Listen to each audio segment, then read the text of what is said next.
Very good morning to all, very good afternoon, very good evening, and very good night. In this lecture, we will discuss how to increase strength of magnetic field.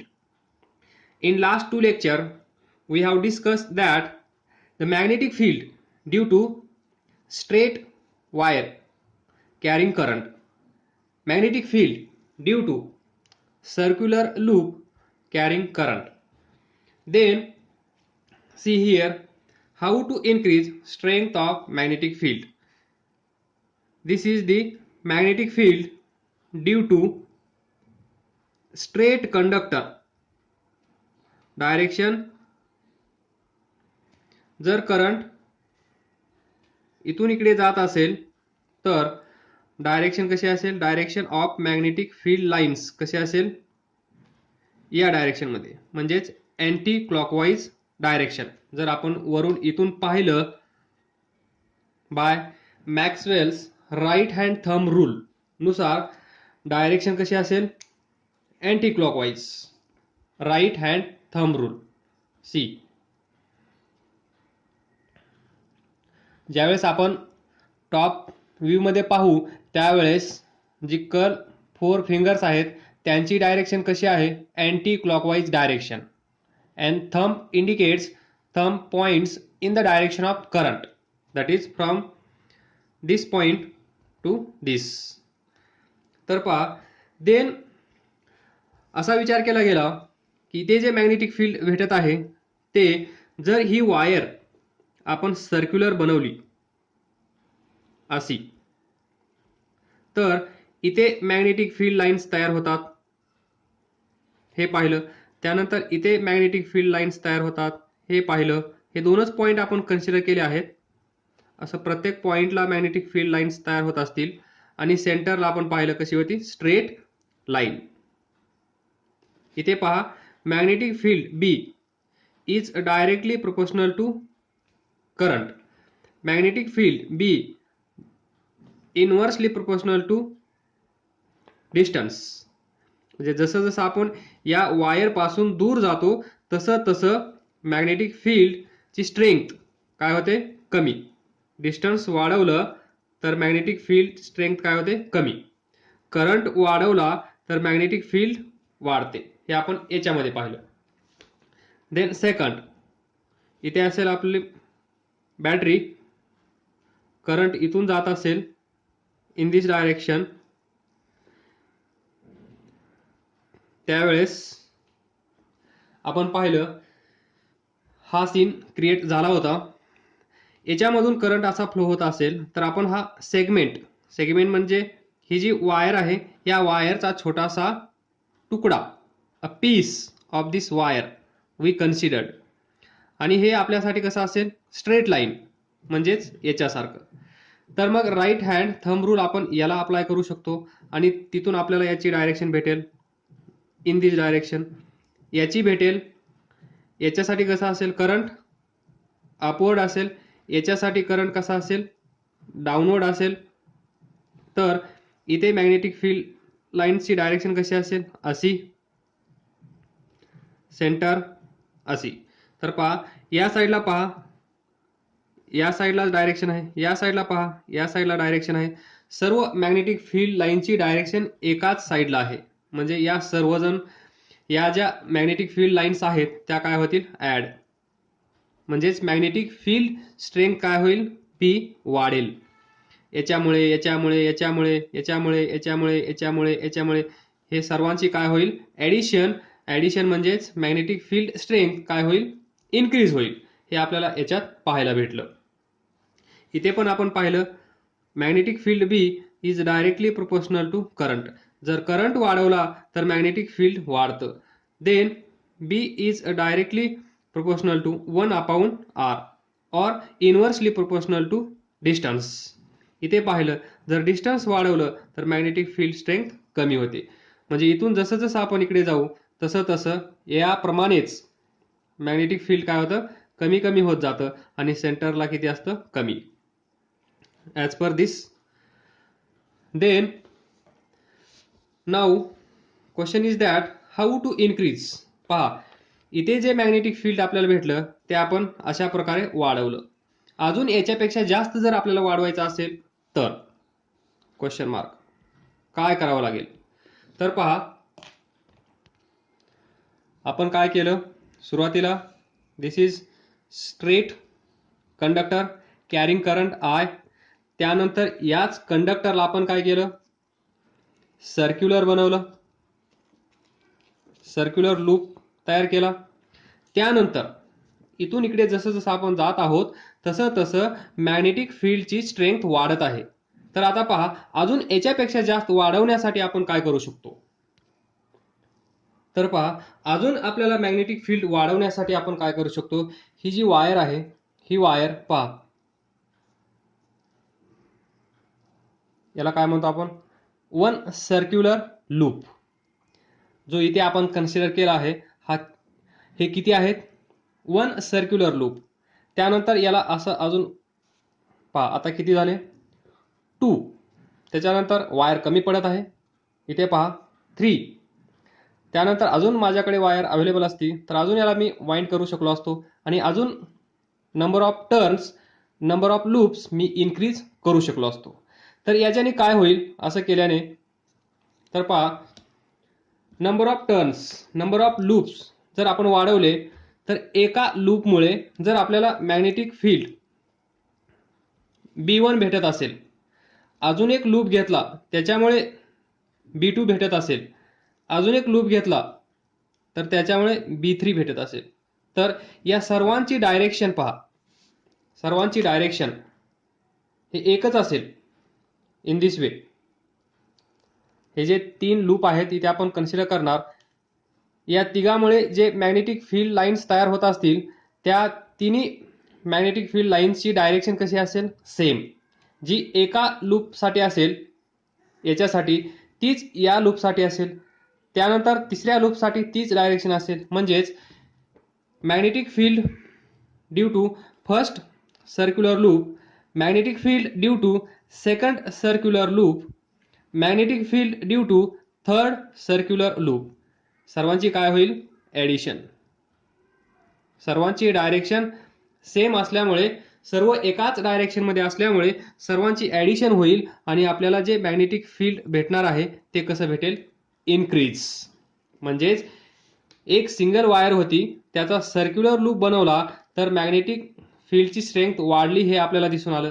जर अजून magnetic field आपल्याला वाढवायचे असेल तर आपण काय केलं? Number of turns increase केले. म्हणजे काय करावं लागेल इथे? Number of turns, number of turns और कॉइल्स काय करावं लागतील? इन्क्रीज.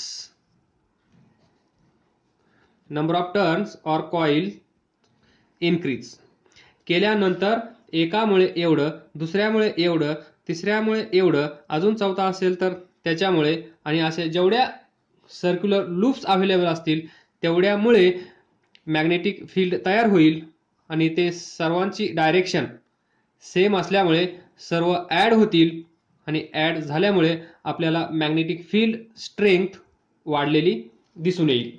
तर त्याप्रमाणे पहा, हा पहिला, हा दुसरा, हा तिसरा, हा चौथा, पाचवा, सहावा, सातवा, आठवा, नववा, 10वा किंवा थोडं व्यवस्थित. तर पहा, याच्यामध्ये असेल वायर, पहा इथे डाऊनवर्ड, इथे अपवर्ड, किंवा इथे पण तुम्ही हे पहा. इथून आल्यानंतर एक लूप कंप्लीट झाला, हा दुसरा लूप, तिसरा लूप, चौथा लूप, पाचवा लूप, सहावा लूप, सातवा लूप, आठवा लूप, 9वा लूप. म्हणजेच आपण नंबर ऑफ लूप्स किती घेतले? 9.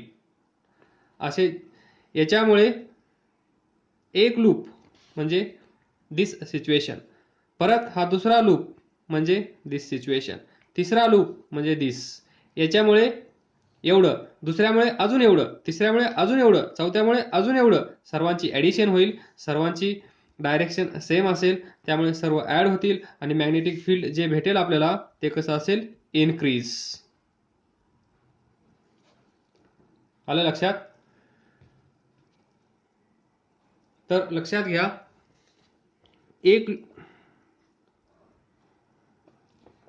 हा एक लूप, हा दुसरा लूप, हा तिसरा लूप, हा चौथा लूप. हा करंटची डायरेक्शन इथे अशी असेल, इथे अशी, इथे अशी, इथे अशी, इथे कशी असेल, अशी, इथे अशी, इथे कशी असेल, डाऊनवर्ड, इथे कशी असेल, अपवर्ड. तर पहा,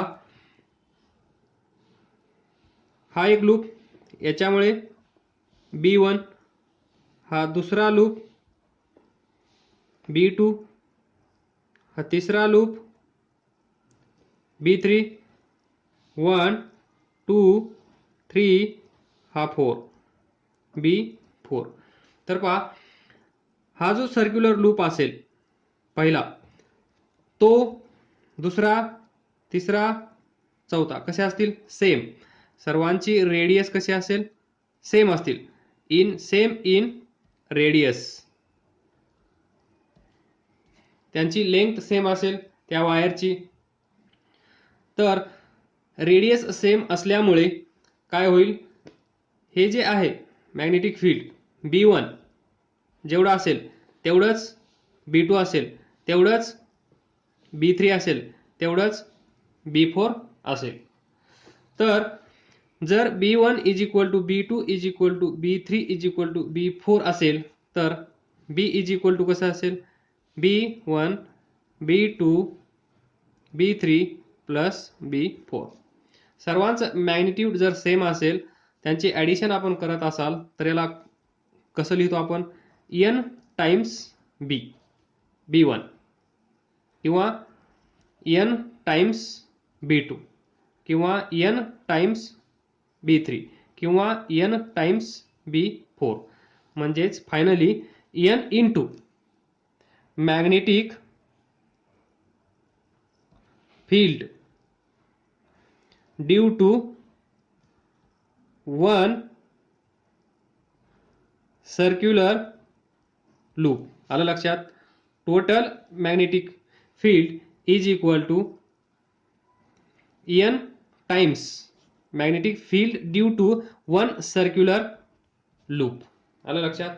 म्हणजेच इथे पहा, जर आपल्याला मॅग्नेटिक फील्ड वाढवायचं असेल, म्हणजेच strength of magnetic field increase करायचे असेल, तर आपल्याला काय करावं लागेल, सर्वात अगोदर नंबर ऑफ टर्न्स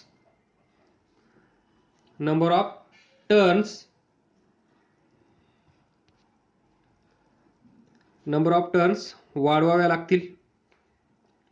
तर या नंबर ऑफ टर्न्स यालाच आपण काय म्हणतो, कॉईल. म्हणजे ही एक कॉईल, नंतर ही एक कॉईल, या दोन कॉईल एकमेकांना जोडल्या तर अजून नंबर ऑफ टर्न्स इन्क्रीज होतील. याप्रमाणे आपण काही करून फायनली आपल्याला काय करायचं आहे, number of turns, number of loops वाढवायचे आहेत. कशासाठी, स्ट्रेंथ ऑफ मॅग्नेटिक फील्ड वाढवण्यासाठी. त्याप्रमाणे नंबर 2, करंट